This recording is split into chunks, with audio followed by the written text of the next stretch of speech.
peregrinos que vieram celebrar a Páscoa, a mais importante de todas as festas e celebrações judaicas. Um lembrete de como Deus libertou seus antepassados da escravidão no Egito muitos séculos atrás. De repente, as pessoas ouviram uma agitação alegre à distância. O que estava acontecendo? Quem estava chegando? Quem é? Quem está vindo? Que alvoroço é esse? Quem é? É o profeta Jesus de Nazaré, da Galileia. Hoje a multidão recebe Jesus como um rei. Mas em apenas alguns poucos dias, muitos deles se voltarão contra ele e se juntarão aos líderes religiosos para pedir a sua morte.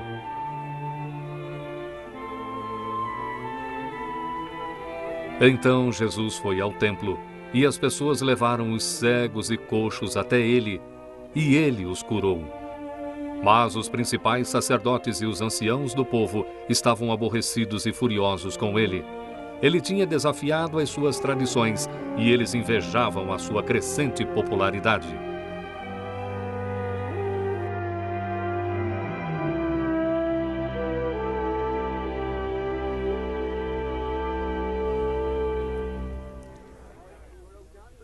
Hosana ao filho de Davi!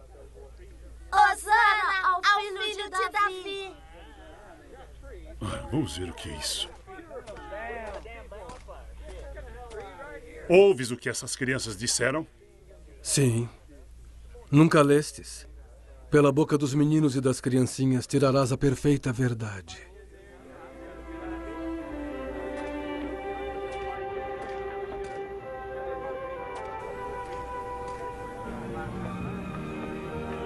E assim o conflito começou a crescer. De um lado havia os seguidores de Jesus, cujas vidas foram mudadas, que encontraram cura física e espiritual através dele. Do outro lado, havia os líderes do templo, as autoridades religiosas da época de Jesus que o desafiavam, que se sentiam ameaçadas por ele, por sua influência e seu poder.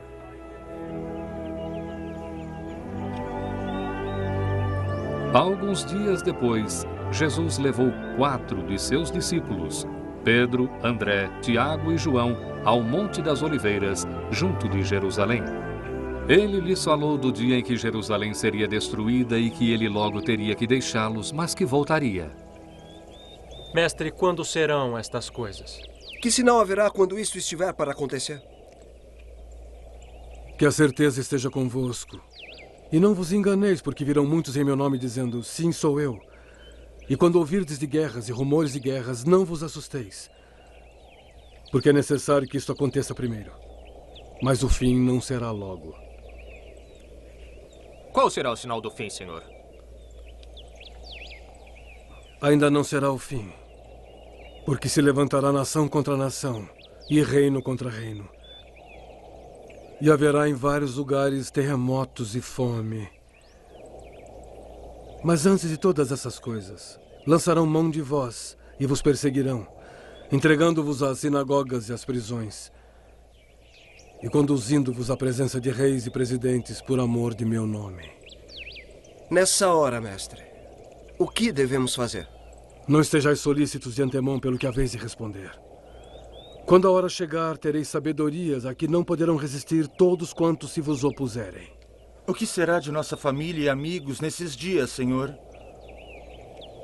Até pelos pais, irmãos, parentes e amigos sereis entregues. E matarão alguns de vós. E por todos sereis odiados, por causa de meu nome. Mas não perecerá um único cabelo de vossa cabeça. Na vossa paciência, possuireis as vossas almas. Jesus falou com eles durante muito tempo. Vividamente, ele descreveu o que estava por vir. Ele queria tranquilizar e fortalecê-los. Mas ele queria que entendessem que grande perigo pessoal os aguardava.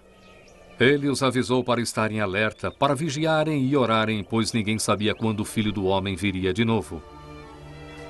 Algum tempo depois, Jesus reuniu todos os seus discípulos para falar com eles. Bem sabeis que daqui a 2 dias será a Páscoa, e o Filho do Homem será entregue para ser crucificado. Jesus sabia que o que fora profetizado nas Escrituras logo se realizaria. O número dos seguidores de Jesus aumentava a cada dia que se passava. As pessoas eram atraídas por ele pela verdade e pelo calor das suas palavras.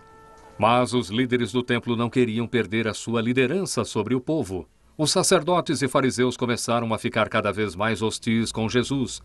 Ficaram muito alarmados com o relato das suas atividades em Jerusalém e sua crescente popularidade. Ouviram como esse rebelde continua falando contra nós, chamando-nos de malvados e adúlteros? Eu digo que é hora de pormos um fim às ações desse falso profeta. Se o deixarmos assim, todo o povo crerá nele. E os romanos virão e nos tirarão o nosso lugar e a nossa nação. Vós nada sabeis, nem considerais que nos convém que um homem morra pelo povo e que não pereça toda a nação. Mas como vamos prendê-lo? Ele está sempre cercado pelo povo. E não devemos provocar a sua ira. Precisamos achar uma hora em que ele estiver longe do povo. Mesmo assim, como saberemos que é hora de agir se ele não se encontra em Jerusalém? A Páscoa não está muito longe. Certamente ele virá para a festa. O que vos parece, Caifás? Se ele vier, não devemos poupar esforços para descobrir onde e como ele pode ser pego sozinho. E assim eles começaram a planejar a morte de Jesus. Mas eles sabiam que teriam que agir com cautela, pois ele parecia ter uma multidão de seguidores. Durante a última semana de Jesus em Jerusalém, ele e seus discípulos foram convidados para jantar na casa de Simão, o leproso, que vivia em Betânia, nos arredores de Jerusalém. Havia lá outros amigos de Jesus, inclusive Lázaro, que Jesus ressuscitara dos mortos. A irmã de Lázaro, Marta, ajudava a servir a refeição. Então Maria, a outra irmã de Lázaro, entrou na sala. Maria e Marta eram seguidoras devotas de Jesus. E Maria aproveitou essa oportunidade para demonstrar seu amor pelo Salvador. Naquela época, era costume ungir a cabeça ou os pés de um convidado de honra com óleos preciosos e unguento.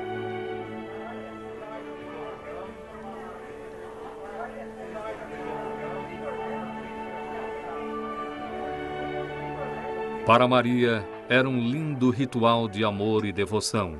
E Jesus ficou profundamente comovido.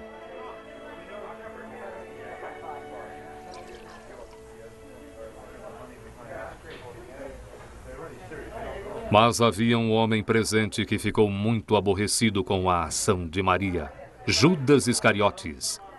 Por que este desperdício? Este unguento podia vender-se por grande preço e então dar-se o dinheiro aos pobres. Deixai-a. Para que a molestais? Ela fez boa obra para mim. Sempre tendes os pobres convosco, e podeis fazer-lhe bem quando quiserdes. Mas a mim nem sempre me tendes. Ela fez o que podia. Ela ungiu meu corpo para que me fosse dado conforto. Em verdade vos digo que, em todas as partes onde este evangelho for pregado, também o que ela fez será contado para a sua memória. Judas, em vez de ver um ato generoso de amor e sacrifício, viu desperdício.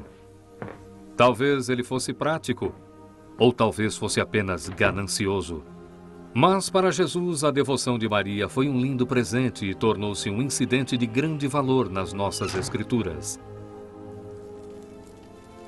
Nesse meio tempo, em Jerusalém, o sumo sacerdote convocou uma outra reunião com os líderes do templo para tramar a morte de Jesus. No exato momento em que os sacerdotes se reuniam no templo, Judas Iscariotes, tendo deixado o jantar na casa de Simão, estava voltando para Jerusalém de Betânia.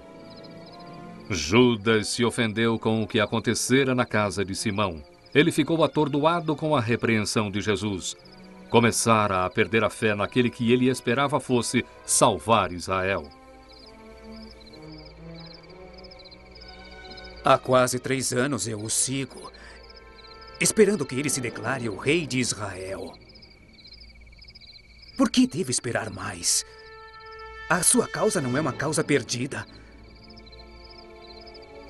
Eu me pergunto o que os sacerdotes do templo fariam se eu os levasse até Jesus. Sem dúvida, me pagariam bem para saber como poderiam pegá-lo.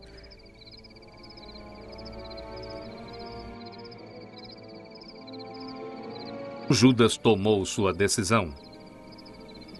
Ele iria ao templo para falar com os principais sacerdotes. No templo em Jerusalém, os sacerdotes ainda tentavam achar uma forma para pegar Jesus. Até agora, todas as suas tentativas tinham fracassado. Nesse momento, um guarda entrou para dizer a Caifás, o sumo sacerdote, que havia um homem lá fora que queria falar-lhe sobre um assunto de grande importância.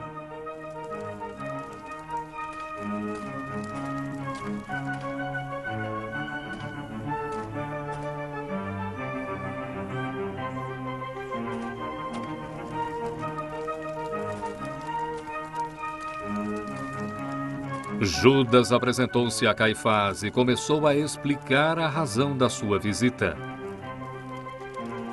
Alguns sacerdotes ficaram aborrecidos por Caifás ter convidado esse estranho para a sala do conselho. Este homem é Judas Iscariotes, seguidor de Jesus de Nazaré. Ele me disse que fará com que Jesus caia em nossas mãos. O que me dareis se eu entregá-lo a vós?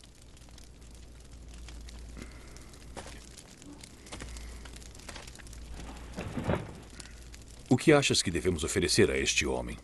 Deve oferecer-lhe o bastante. O preço de um escravo são 30 moedas de prata. É boa quantia. Vamos pagá-lo e fazer o acordo.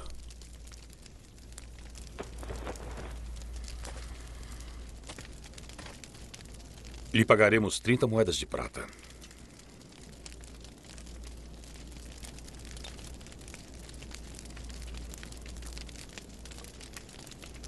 Prepara 30 moedas de prata.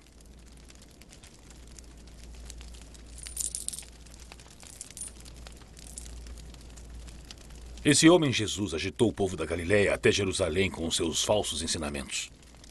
Presta um grande serviço em nos ajudar a livrar a nação desse falso profeta.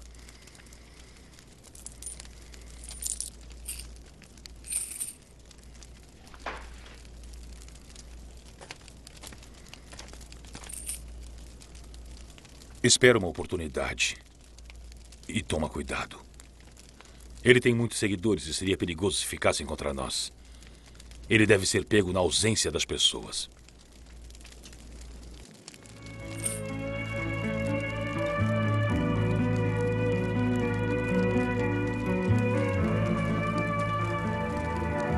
E assim o destino de Jesus foi decidido.